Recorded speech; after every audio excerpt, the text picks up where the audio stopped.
Hello everyone, welcome to vision WBCS. Vision WBCS তোমাদের প্রত্যেককে স্বাগত। আজকে আমরা নতুন চ্যাপ্টারটা শুরু করছি, নাম হচ্ছে রেশিও এবং প্রপোর্শন ডেসক্রিপটিভের পয়েন্ট অফ ভিউ থেকে।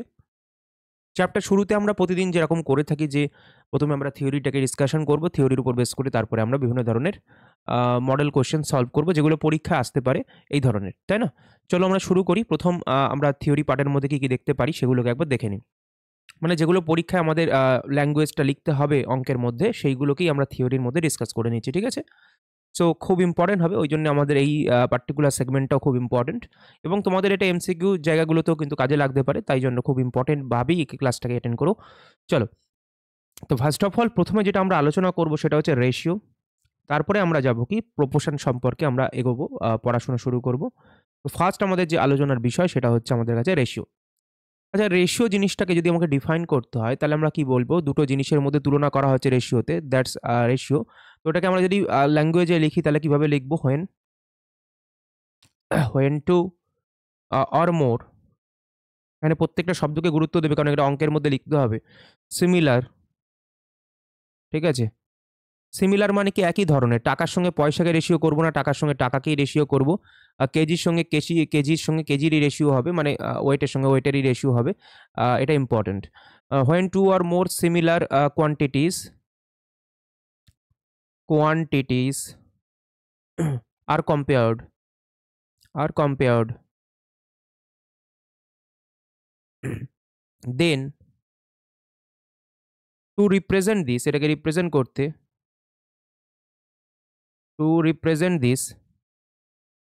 আমরা বলতে পারি এই কম্প্যারিজনটাকে রিপ্রেজেন্ট করতে কম্প্যারিজন রেশিওজ আর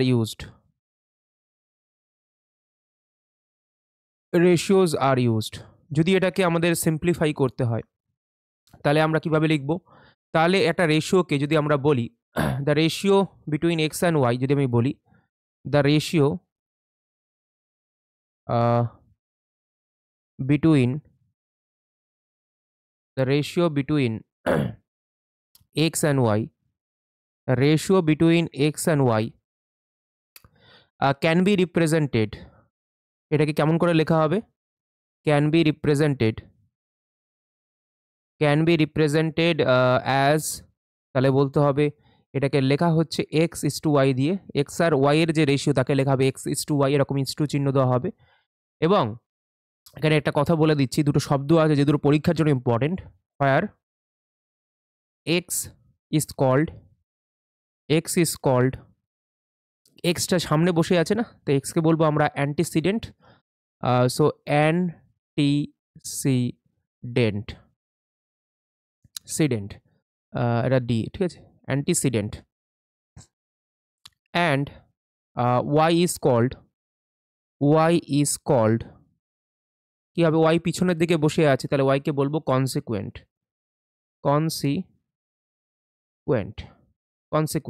এই জিনিসটা মনে রাখবে, এটা আমাদের কিন্তু থিওরির পার্টের মধ্যে লেখাচ্ছি বটে, বাট এটা পরীক্ষার কিন্তু কোয়েশ্চেনের মধ্যে আমাকে লিখতে হতে পারে, ঠিক আছে? সো অনেক সময় কি হবে, এটাকে আমরা আর একটা জিনিস লিখতে পারি, এক্স এস টু ওয়াইকে আমরা লিখতে পারি এক্স বাই ওয়াই, সেটাকে আমি বলে দিচ্ছি X by Y or X is to Y, একই কথা। সো এটাকেও আমি লিখিয়ে দিলাম, যদি কখনো দরকার পড়ে এটাকেও আমরা ভাঙবো, মানে ভগ্নাংশে এরকমভাবে লিখলে সেটাকে এক্স এস টু ওয়াই আমরা বলতে পারি। সো এর থেকে বেশি এখানে রেশিও সম্পর্কে জানার অবকাশ নেই। এরপরে টাইপস অফ রেশিও পড়তে হবে, কারণ সেগুলোর উপর বেস করে আমাদের কোয়েশ্চেনের ল্যাঙ্গুয়েজ থাকে। তো টাইপস অফ রেশিও, টাইপসের মধ্যে কি কি আছে? প্রথমে ডুপ্লিকেট রেশিও পড়তে হবে। এগুলোকে আমি ডিটেলসে লেখাবো না, এগুলো সংক্ষেপে লেখাবো, ঠিক আছে? তাহলে আমাদের সময় বাঁচবে। ডুপ্লিকেট রেশিও মানে কি হবে? ডুপ্লিকেট রেশিও যদি আমি বলি তাহলে ধরো আমার কাছে একটা রেশিও দেওয়া আছে, মানে উদাহরণস্বরূপ যদি আমি তোমাদেরকে বলতে চাই, ধরো if x and y are two numbers, if x and y are two numbers,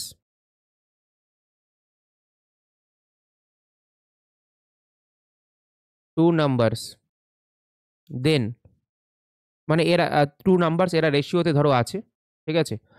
সেটা বলছে টু নাম্বারস, এখানে একটু লিখে দাও, two numbers are in the ratio are আচ্ছা এটাকে এরকম না লিখে two numbers x y are in the ratio যদি এরা রেশিওতে থাকে ঠিক আছে আর in the ratio then the duplicate duplicate মানে ওই ডুপ্লিকেট না যেটা আমরা বলে থাকি ডুপ্লিকেট রেশিও এখানে ডুপ্লিকেট শব্দতে ডু মানে হচ্ছে দুই ঠিক আছে so duplicate ratio ratio of x and y would be কী হবে বলো এক্স এর মাথায় স্কোয়ার করে দাও আর ওয়াই এর মাথায় স্কোয়ার করে দাও এটা এই পুরো রেশিওর যে কম্পোনেন্ট ওয়াই স্কোয়ার করে তার রেশিও করলে যেটা হবে সেটা হচ্ছে ডুপ্লিকেট রেশিও ঠিক আছে যদি আমরা পরের টার্মটাকে ইউজ করি that is sub duplicate duplicate যদি বলি সাব কেন হলো সাব শব্দের অর্থ কি তো সেটাকে ডিফাইন করি sub duplicate ratio sub duplicate ratio কেন এই শব্দগুলোও তো আমাদের পরীক্ষায় লিখতে হবে যে কিভাবে লিখতে হয় তাই জন্য আমি দেখাচ্ছি কারণ পরীক্ষায় প্রত্যেকটা কোয়েশ্চেনকে আমি যদি লিখে দেখাতে চাই তাহলে মুশকিল হয়ে যাবে তো তাতে থিওরিতেই তোমরা বোঝা নাও যে এক্স্যাক্টলি লিখতে কী করে হবে কারণ এরকম লিখতে হবে if X X and Y are in the ratio এই যে কথাটা লিখলাম এই কথাটার লাইনটাই তোমাকে অঙ্কের মধ্যে লিখতে হবে ওখানে তুমি এমসিকিউর মতো করতে পারবে না তাই না ঠিক আছে চলো এখানে লিখছি আমি if x and Y are in the ratio then then যদি আমি বলি then the subduplicate ratio subduplicate ratio of x and y subduplicate would be যদি আমি বলি তাহলে হবে কি দেখো এক্স আর ওয়াই নিয়েছে সাব ডুপ্লিকেট মানে হচ্ছে ওপরে স্কোয়ার করলে ডুপ্লিকেট হয় তাহলে হাফ করে দিলে সাব ডুপ্লিকেট হয়ে যাবে হাফ হাফ মানে কি রুট ওভার মানে আমি যদি বলি x to the power half এর অর্থ কি এর অর্থ হচ্ছে রুট ওভার অফ এক্স এটা সবাই জানো নিশ্চয়ই আমি যদি বলি এক্স টু দি পাওয়ার 1/3 তার মানে হচ্ছে কিউব রুট অফ এক্স তাই না যেমন এক্স স্কোয়ার মানে এটা স্কোয়ার দিই হাফ মানে হচ্ছে রুট ওভার হয়ে যাওয়া তাই না তো এটা আমরা জানি প্রত্যেকে তো সেটাকেই আমি লেখাচ্ছি এখানে দেখো উড বি যদি আমি বলি তাহলে কি হবে রুট ওভার এক্স আর is to root over y complete আশা করি কারোর কোনো ডাউট নেই এবার আমরা চলে আসি আমাদের পরবর্তী জায়গায় যেখানে আমরা দেখব নেক্সট যে টার্মটাকে আমরা ডিফাইন করব সেটা হচ্ছে ট্রিপ্লিকেট রেশিও খুব ইম্পর্টেন্ট ট্রিপ্লিকেট আমাদের কাছে রেশিও এটাকে ডিফাইন করব দেখো ট্রিপ্লিকেট রেশিও হচ্ছে ইফ টু নাম্বারস না ইফ এক্স আর Y if x and y are in the ratio then the triplicate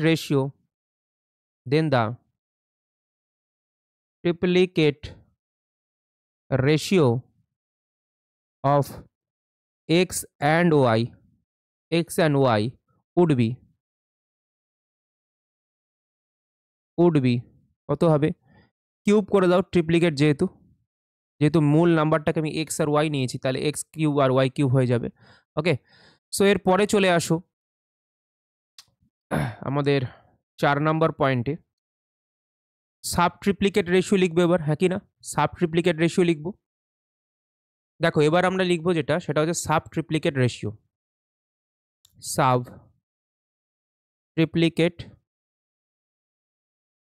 ট্রিপ্লিকেট ratio দেখো সাব ট্রিপ্লিকেট রেশিও কিভাবে লিখবো সেম ভাবে if x and Y are in the ratio then the subtriplicate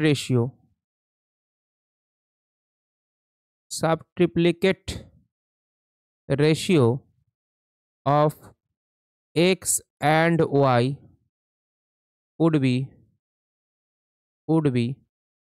x এর পাওয়ারে 1/3 হয়ে যাবে, মানে কিউব রুট অফ হয়ে যাবে, আর এখানে কিউব রুট অফ ওয়াই হয়ে যাবে। ঠিক আছে, আশা করি প্রত্যেকে বুঝতে পেরেছো। মানে কিউব রুট করে দেবো আমরা, মানে 125 থাকলে 5 লিখবো আর 64 থাকলে 4 লিখবো, বাংলা কথা হচ্ছে এটা। ঠিক আছে, সো এরপরে যেটা আমাদের করতে হবে সেটা হচ্ছে ইনভার্স রেশিও। প্রত্যেকটা টার্ম খুব ইম্পর্টেন্ট, কারণ এই টার্মগুলোর জন্যই তুমি অঙ্কটা সলভ করতে পারবে, না হলে পারবে না। ইনভার্স রেশিও সলভ তো করে দেবে, মানে ডেসক্রিপটিভ লিখতে পারবে কি পারবে না। আর এই চ্যাপ্টারটা আমাদের ডেসক্রিপটিভের পয়েন্ট অফ ভিউ থেকে মারাত্মক ইম্পর্টেন্ট। এখান থেকে প্রশ্ন দুটো তো কমপক্ষে পাবেই পাবে, মিসলেনিয়াসে অন্তত দুটো পাবেই পাবে। সো চলো, ইনভার্স রেশিও যদি বলি ইফ টু নাম্বারস, লিখতে পারো ইফ এক্স অ্যান্ড ওয়াই, সেমভাবেই লেখো, আর in the ratio then the inverse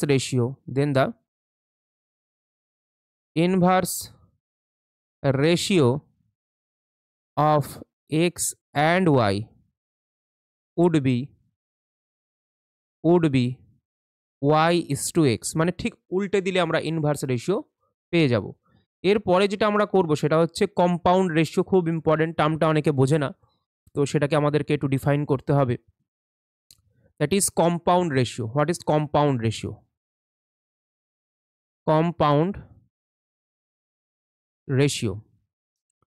compound রেশিওটাকে আমরা এবার ডিফাইন করব। ঠিক আছে, তো কম্পাউন্ড রেশিও হচ্ছে, ধরে নাও আমি উদাহরণস্বরূপ বলছি, এখানে একটু আলাদা উদাহরণ দিচ্ছি। If two or more ratios are given, যদি একাধিক রেশিও দেওয়া থাকে, রেশিওস আর গিভেন, যদি একাধিক রেশিও দেওয়া থাকে, ওকে, তাহলে কি করব? যদি একাধিক রেশিও দেওয়া থাকে অ্যান্ড অ্যান্টিসিডেন্ট, মানে ওই প্রথমের টার্মগুলো রেশিওর অ্যান্টিসিডেন্ট এবং অ্যান্টিসিডেন্টটা একটু অন্যরকম হয়ে গেল, অ্যান্টিসিডেন্ট হয়ে গেছে, just antecedent of 1 is multiplied with বলতে পারো তোমরা, and the antecedent of 1 is multiplied with antecedent of other টা আলাদা আলাদা আছে, ঠিক আছে, of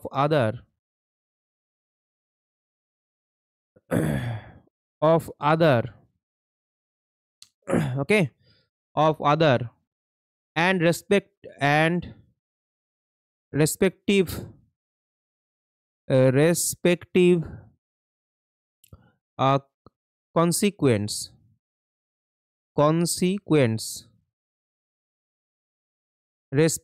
consequence are also multiplied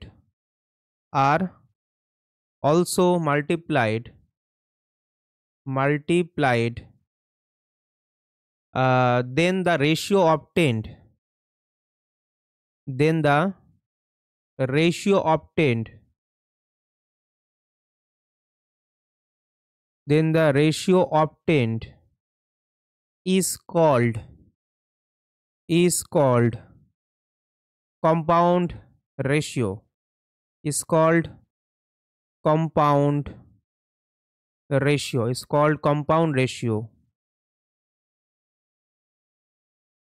will be, এটা হচ্ছে কি, যদি আমরা বলি উদাহরণস্বরূপ তোমাদেরকে বলি উইল বি, তো আমরা লিখতে পারবো যদি আমাদের কাছে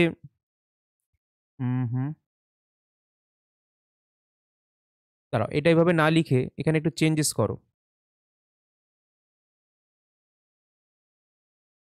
then the ratio obtained is called compound ratio। will be না লিখে একটা জিনিস লেখো, if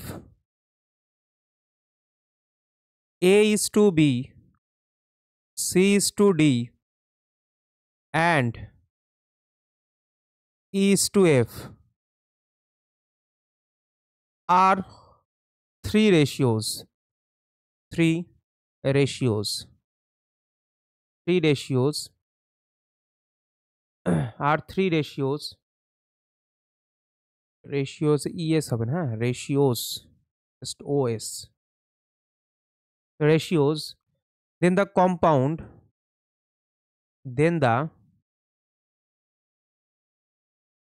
compound ratio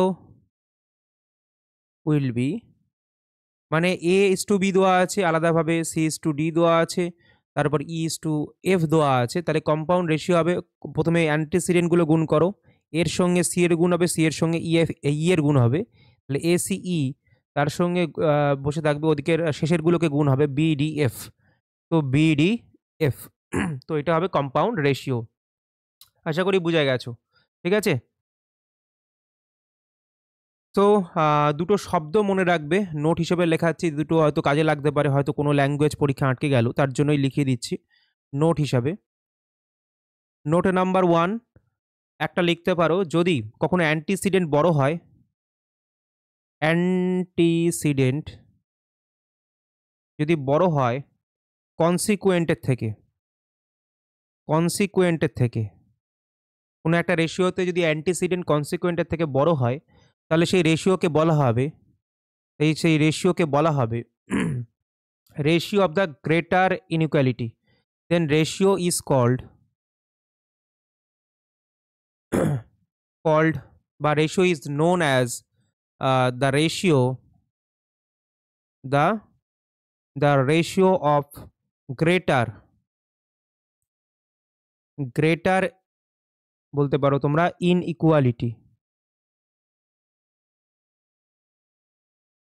যেমন আমরা বলতে পারি 7:5, 7 বড় 5-এর থেকে, তো এটা ratio of greater inequality. So 2 number point লিখতে পারো, যদি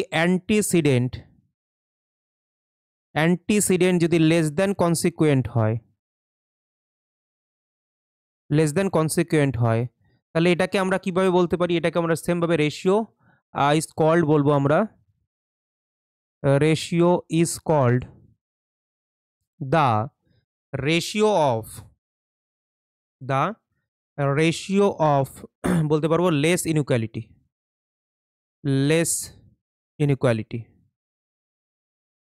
যেন 5:7 বলতে পারি, ঠিক আছে? সো দ্যাটস ইট, এটা হচ্ছে আমাদের বলার বিষয় ছিল। এবং আমরা যদি দেখি তো এক্ষেত্রে এইটুকু ছিল আমাদেরকে রেশিওর হিসাবে একটা রুল। সো এরপরে আমরা কি করব, কিছু জিনিস আরও আলোচনা করব যেগুলো রেশিও সম্বন্ধীয় আমাদের পরীক্ষার প্রশ্নে অ্যাপ্লাই করতে হবে। সো এবার যেটা নিয়ে কথা বলবো সেটা হচ্ছে আমাদের প্রপোর্শন। তো সবাই রেডি আশা করি। তো এবার আমরা যেটা কথা বলার বিষয় সেটা হচ্ছে প্রপোর্শনের পরে আমরা কম্পোনেন্টো এবং ডিভিডেন্ডো এই জিনিসটা নিয়ে কথা বলবো, কারণ অনেকের ডাউট আছে সেখানে, আমি জানি। সো চলো শুরু করি আমরা। Proportion, what is proportion? আমাদের অনেক সময় অনেকে রেশিও আর প্রপোর্শনের মধ্যে পার্থক্য বোঝো না, তো সেই জন্য এই জিনিসটা বোঝাটা খুব জরুরি, কারণ যখন আমরা ডিফাইন করে নেবো তখন আমাদের কাছে কিন্তু পরীক্ষা লিখতে হবে, রাইট? সো কীভাবে লিখবো তার এই ডেফিনিশন থেকেই রয়েছে। ধরো বললো অ্যান্ড ইকুয়ালিটি, একটা ইকুয়ালিটিকে মেনলি প্রপোর্শন বলে, কোন সেই ইকুয়ালিটি বা কী প্রপার্টি বহন করে সেগুলো বলবো। So an equality of two ratios, দুটো রেশিও যদি মধ্যে যদি ইকুয়ালিটি বোঝাতে হয়, an equality of two ratios is called the proportion,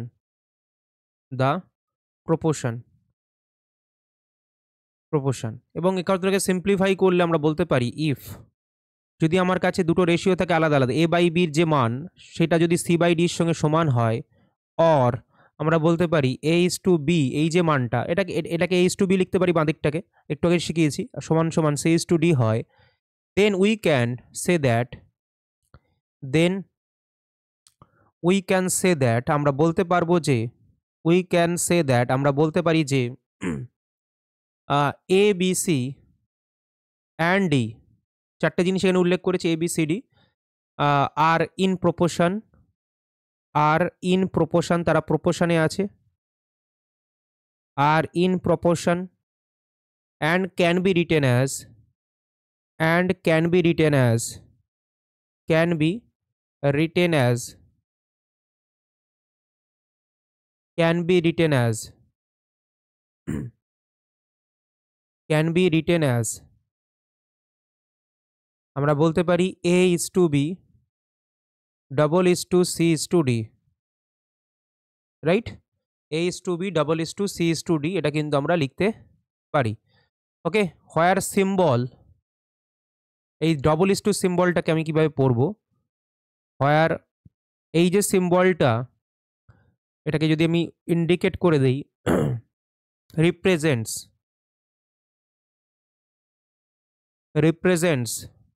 proportions, proportion, and it is, এটাকে কিভাবে পড়া হয় সেটা অনেকে ভুল পড়ে, তাই জন্য আমি বলে দিচ্ছি, কারণ আমরা তো চলতি বাংলায় অনেক কিছু বলে থাকি। তো এটা কিভাবে বলবো? And it is read as, কিভাবে পড়বো এটাকে, এই চিহ্নটাকে, এটাকে পড়বো এ ইজ টু বি, আমরা ইজ টু বলি না, ইজ টু নয়, অ্যাকচুয়ালি ইজ টু বি, ঠিক আছে? এ ইজ টু বি, ইজ হচ্ছে ভার্ভ, ঠিক আছে? ইজ টু বি, আর মাঝখানে এটার জায়গায় আমরা পড়ি কি as C is to D. দেখো কত সুন্দর, আমরা হয়তো ছোটবেলা থেকে ভুলভাল পড়ি, ওই জন্য ডেসক্রিপটিভ যখন আমাদের লিখতে হয় বা পড়তে হয়, আমাদের সঠিক নলেজটা থাকা জরুরি। যেমন এটাকে আমরা কি বলবো? ধরো এই জায়গাটায় লেখা আছে যে এ ইজ টু বি, আর মাঝখানে ডবল ইজ টুটাকে বলবো as, A is to B as C is to D. Okay, আশা করি বুঝতে পেরেছো। সো হেয়ার, এখানে আমাদের দুটো শব্দ আছে। হেয়ার, আমি অন্য কালি দিয়ে লিখে দিই বরঞ্চ বেটার হবে। হেয়ার এ একদম প্রথমে বসে আছে আর ডি একদম শেষে বসে আছে। So A and D are called, A and D are called, আমরা বলতে পারি এদেরকে এক্সট্রিমিস্ট বলা হয়, মানে একদম প্রান্তিক, EXTREME, এক্সট্রিমিস্ট। অ্যান্ড এছাড়া আরও দুটো বসে আছে, বি অ্যান্ড সি, মাঝখানে যে দুটো বসে আছে, are called means, are called, ওই জন্য বলে না মিন শব্দটা বারবার আসবে, দেখো B and C are called as means. তো এই দুটো শব্দ আমাদের কাছে জানাটা খুব জরুরি, MEANS, মিনস। সো এই দুটো জিনিস কিন্তু আমাদের কাছে ইম্পর্টেন্ট, তো একটু ডিটেলস আমি বলে দিলাম। এরপরে আমাদের কিছু রুলস পড়বো, কারণ এই রুলস থেকে আমাদের প্রশ্ন আসে ডাইরেক্ট, তো তখন জিনিসগুলোকে তো এইভাবে লেখানো সম্ভব না, তো একটুখানি বলে দিচ্ছি আমি। বেসিক কিছু রুলস আছে প্রপোর্শনের জন্য। দেখো রেশিওতেও বিভিন্ন রুলস আছে, বা রেশিও রুলসগুলো আমরা অঙ্কের মধ্যে ট্যাকেল করতে পারবো, ওই জন্য থিওরিতে লেখায়নি, বাট রেশিওর এই রুলসগুলো জানা দরকার, না হলে তোমরা বারবার লিখতে পারবে না। MCQ তো সলভ হয়ে যায়, বাট ডেসক্রিপটিভ লেখা সম্ভব হয় না, তো একটু লিখিয়ে দিচ্ছি ওই জন্য। সো ইফ, ধরে নাও A is to B, A is to B মনে আছে তো, অ্যাজ, এটাকে অ্যাজ পড়বো, এবার ঠিকঠাক পড়বো আমরা, যেহেতু ডেসক্রিপটিভ লিখছি, as B is to C. Okay, ঠিক বললাম, পড়াটা ঠিক হলো। দেন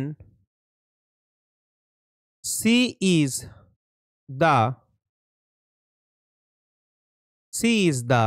থার্ড প্রপোর্শন,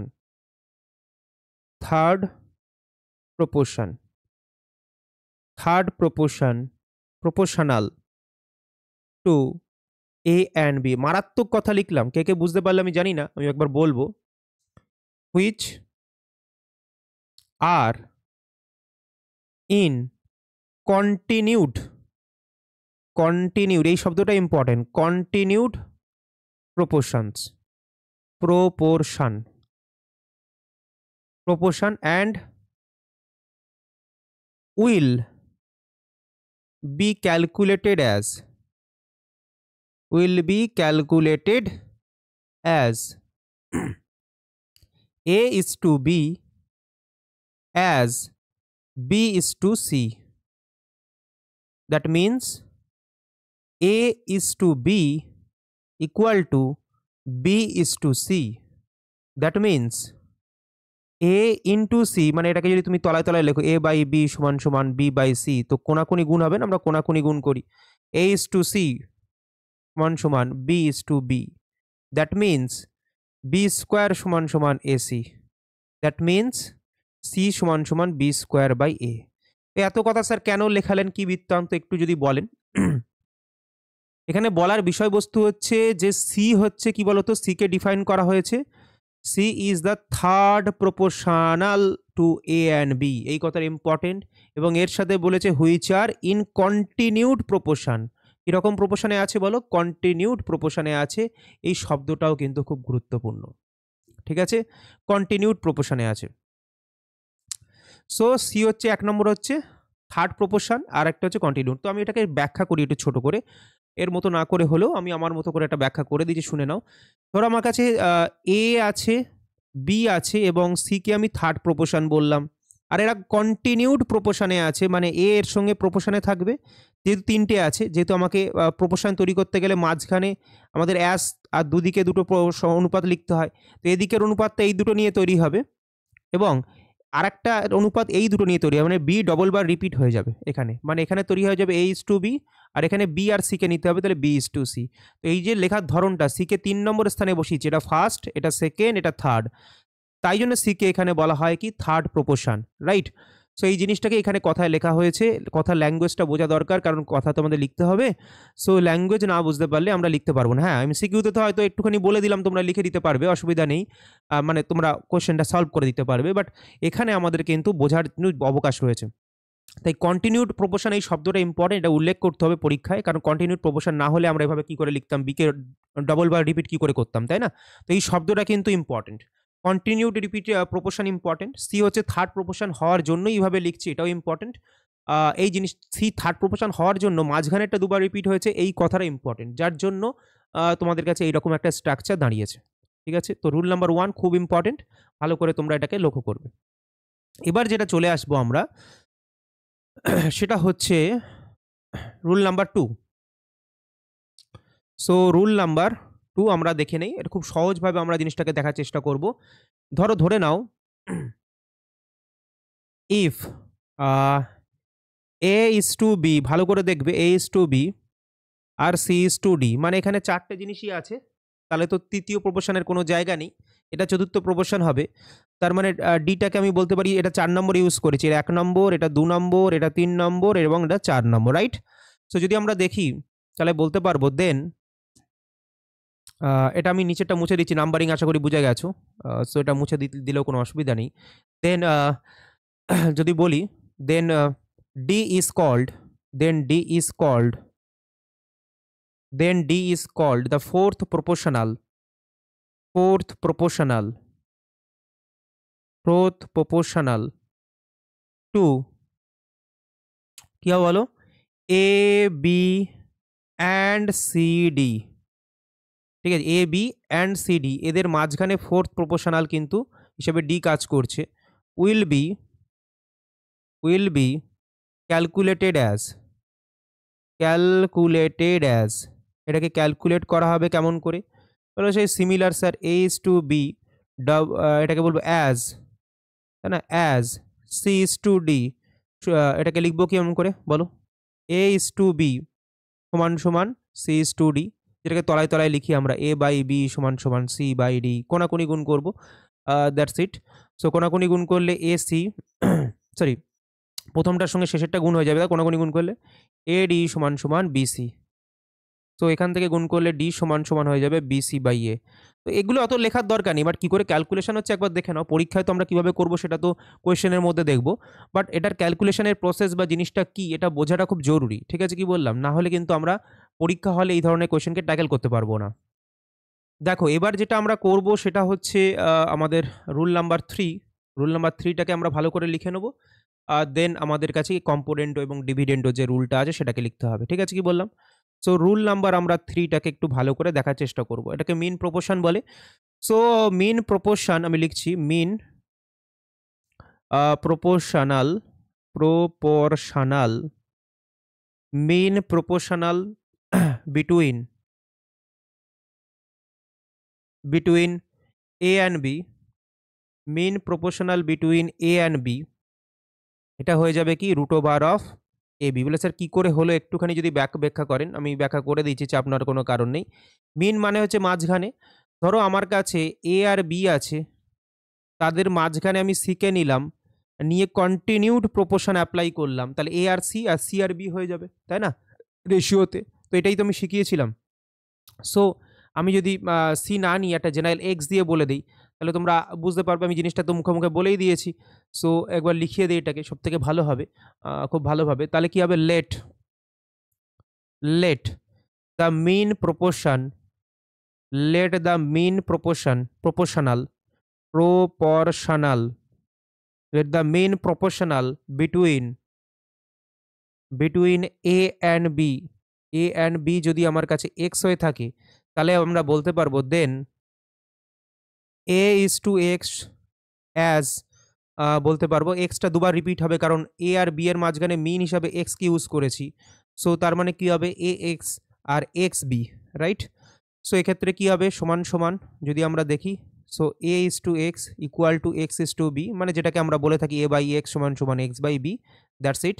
সো এটাকে ভাঙলে কেমন হবে, এ বি সমান সমান এক্স স্কোয়ার, তাহলে এক্স স্কোয়ার সমান সমান এ বি, তার মানে এখান থেকে এক্স সমান সমান হবে রুট ওভার এ বি। তো দ্যাটস ইট, এটা মিন প্রপোর্শন হয়ে গেল। এবার আমাদের যেটা করতে হবে, এগুলো প্রত্যেকটা থেকে কিন্তু প্রশ্ন তৈরি হয়, তাই বি কেয়ারফুল, কখনো এটাকে হালকাভাবে নেওয়ার কোনো প্রয়োজনীয়তা নেই, ঠিক আছে। এটা হয়ে গেল আমাদের কাছে। এরপরে আমরা চলে আসবো একটা বড়টা জিনিস আমরা এখান থেকে আজকে শিখবো, সেটা হচ্ছে কম্পোনেন্টো, রুলস অফ কম্পোনেন্টো অ্যান্ড ডিভিডেন্ডো। তো সবাই হেডিং দেবে রুলস অফ কম্পোনেন্টো অ্যান্ড ডিভিডেন্ডো। তো আমি এখানে তিনটে জিনিস বলবো, একটা শুধু কম্পোনেন্টো ডিভিডেন্ডো না, ইনভারটেন্ডোটাও বলবো। সো ইনভারটেন্ডো এবং এর সাথে পড়বো আমরা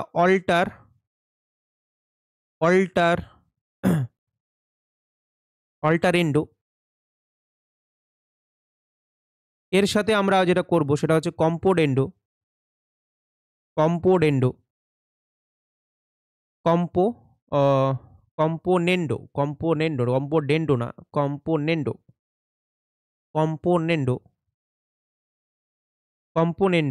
এরপরে হচ্ছে ডিভিডেন্ডো অ্যান্ড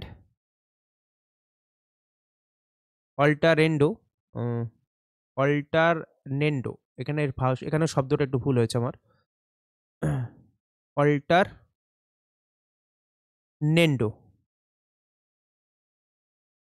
অল্টারনেন্ডো আর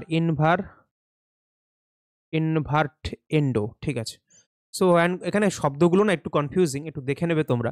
অ্যান্ড হচ্ছে ডিভিডেন্ডো, সো DIVIDENDO, ঠিক আছে, ডিভিডেন্ডো।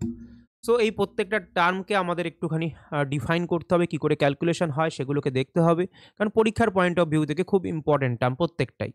আমি একটা ইন জেনারেল একটা কাজ করছি, একটা রেশিও নিয়ে নিচ্ছি, মানে রেশিও বলবো না, সমানুপাত নিয়ে নিচ্ছি, মানে প্রপোর্শন নিয়ে নিচ্ছি। সো ইফ আমি নিলাম এ বাই বি সমান সমান সি বাই ডি, তো আমি প্রত্যেকটা রুলকে না অ্যাপ্লাই করে দেখাবো, ভালো করে শুনবে। ফার্স্ট আমরা যেটা অ্যাপ্লাই করব সেটা হচ্ছে ইনভারটেন্ডো, ঠিক আছে। ইনভারটেন্ডো বলছে কি, যদি আমার কাছে এরকম একটা রেশিও থাকে এ বাই বি এর যে মান সেটা সি বাই ডির সঙ্গে সমান, তো এটা কি সমানুপাতিক, তাই না। পড়বো আমরা কি A is to B as C is to D, এরকমই তো পড়ি। তো ইনভারটেন্ডো বলছে এটাকে যদি ইনভার্ট করে দাও, মানে প্রথম পার্টটাকেও যদি উল্টে দাও, ইনভার্ট মানে কি উল্টে দেওয়া, তাহলে বি বাই এ হয়ে যাবে, এবং যদি এটাকে উল্টে দাও তাহলে ডি বাই সি হয়ে যাবে, তাহলেও রেশিওটা সমান থাকবে। অবশ্যই দুটো রেশিও যদি সমান থাকে, উল্টে দিলেও তাদের মান কি হবে, সেম থাকবে। তো এটা কি বলছে, ইনভারটেন্ডো। 2 নম্বর রুল যদি আমরা দেখি, 2 নম্বর রুল কি বলছে, 2 নম্বর রুল আমরা পড়বো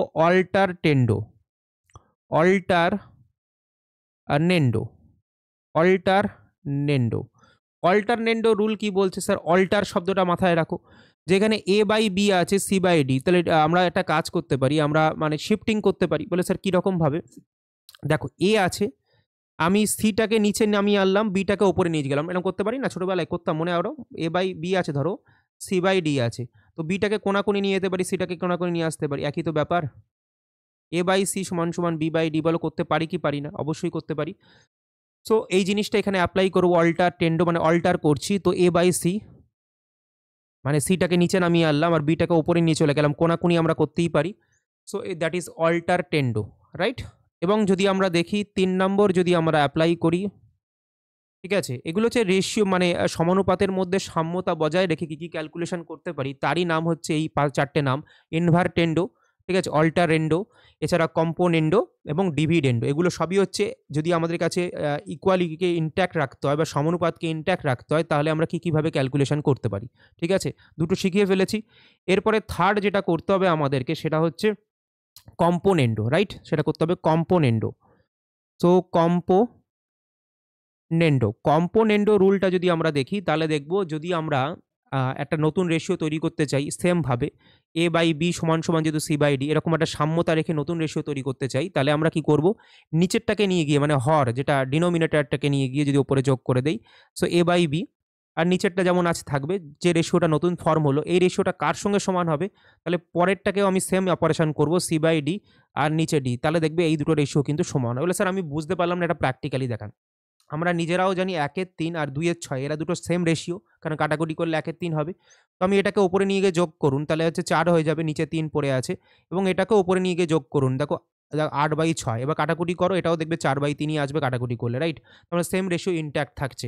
তার মানে আমরা কি করলাম, কম্পোনেন্ডো এবং ডিভিডেন্ডোর যে রুলটা সেটার মধ্যে কম্পোনেন্ডো পার্টটাকে কিন্তু অলরেডি আমরা দেখে ফেলেছি, তাই না? সো সেখানে কি বলছে, ডিনোমিনেটরটাকে উপরে নিয়ে গিয়ে যোগ করো আর ডিনোমিনেটরকে অ্যাজ ইট ইজ রাখো, নিউমারেটর অনলি চেঞ্জ হবে, তাহলে রেশিও কিন্তু ইনট্যাক্ট থাকবে, নতুন যে রেশিওটা ফর্ম হচ্ছে সেটা ইনট্যাক্ট থাকবে। এবং যদি আমরা বলি 4 নম্বরটা আমরা পড়ব ডিভিডেন্ডো রুল। 4 নম্বরটা আমরা পড়ব ডিভিডেন্ডো রুল।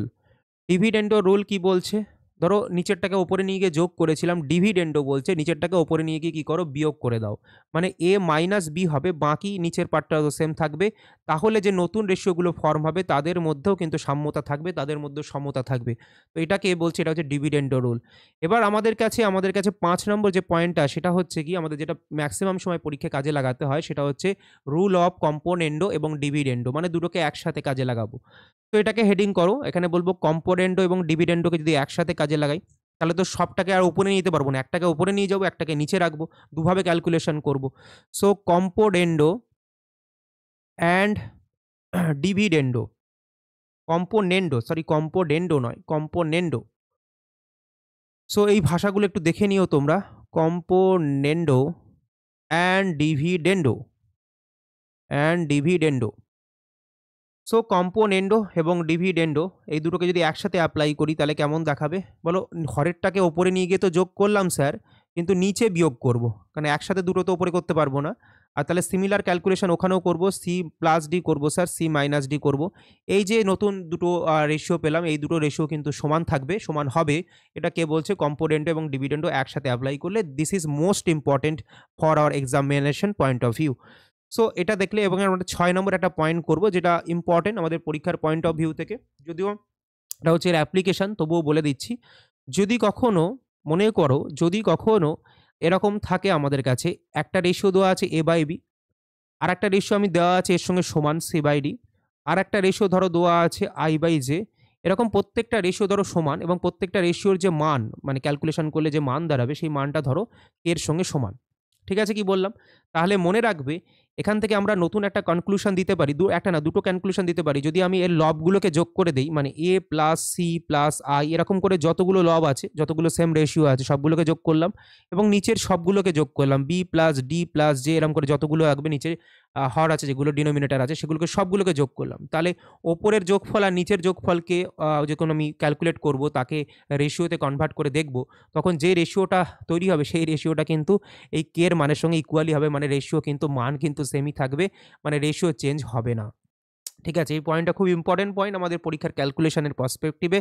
এবং আরেকটা আমরা জিনিস এখান থেকে শিখবো, যে যদি আমরা এরম করি, শুধুমাত্র যোগ করছি না, ওপরের লবগুলোকে একটা নির্দিষ্ট সংখ্যা দিয়ে গুণ করছি, ধরো পি দিয়ে গুণ করছি বা কিউ দিয়ে গুণ করছি, যাই গুণ করি না কেন, আমরা জানি কোনো একটা রেশিওকে যদি ইনট্যাক্ট রাখতে হয় লব আর হরকে সেম দিয়ে গুণ করতে হয়, তাহলে লবকে যদি আমি পি দিয়ে গুণ করি প্রথমটার, তাহলে নিচেরটাকেও পি দিয়ে গুণ করতে হবে, সেকেন্ডটাকে যদি লবটাকে কিউ দিয়ে গুণ করি, নিচেরটাকেও কিউ দিয়ে গুণ করতে হবে। এই লজিকটা মনে রাখো, সবগুলোকে সেম দিয়ে গুণ করলে হবে না।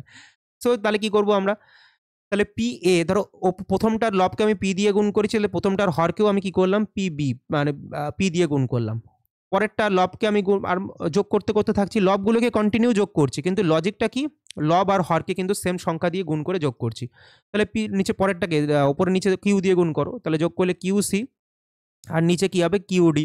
এরকমভাবে যদি আমি যোগ করতে থাকি তাহলে আর দিয়ে ধরো আর আই, আর এর কাছে আর জে, এরকম করে যদি ওপরে যতগুলো পাবো লব ততগুলো লব, আর নিচে যতগুলো হর ততগুলো হর, তাহলেও যে রেশিওটা আমরা পাবো সেই রেশিওটাও ইনট্যাক্ট থাকবে, কেই থাকবে।